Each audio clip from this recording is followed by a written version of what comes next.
C'est l'heure du décryptage de Jérôme Evelinchenko. On a eu envie de s'intéresser aux relations que vous entretenez avec les médias, des relations un peu compliquées parfois, Jérôme, c'est le moins qu'on puisse dire. Oui, quand vous faites la une des médias, Arthur, c'est souvent à l'insu de votre plein gré. La presse vous demande rarement votre avis avant de s'intéresser à vos amours ou à votre état de santé.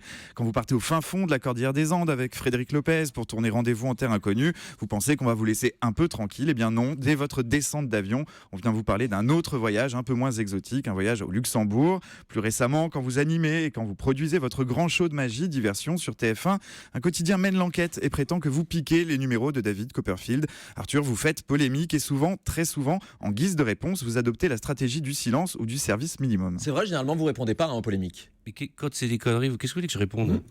Et à un moment, je vais pas répondre. J'ai jamais piqué un numéro de magie. Enfin, je vais pas rentrer dans le détail. Moi, je suis quelqu'un de clivant. En plus. Je fais partie des personnalités clivantes. Vous êtes l'animateur que l'on aime détester ? C'est moi qui ai inventé ce slogan. J'aurais mieux fait de fermer ma gueule ce jour-là. J'en ai beaucoup joué de ce slogan. Peut-être un peu trop. J'ai joué avec le feu.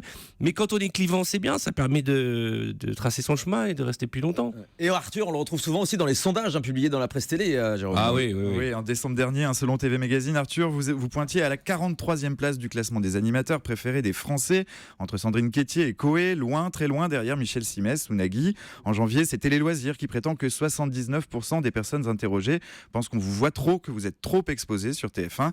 Avec des résultats pareils, j'en connais quelques-uns qui resteraient chez eux, dans leurs pantoufles pour faire des sudoku.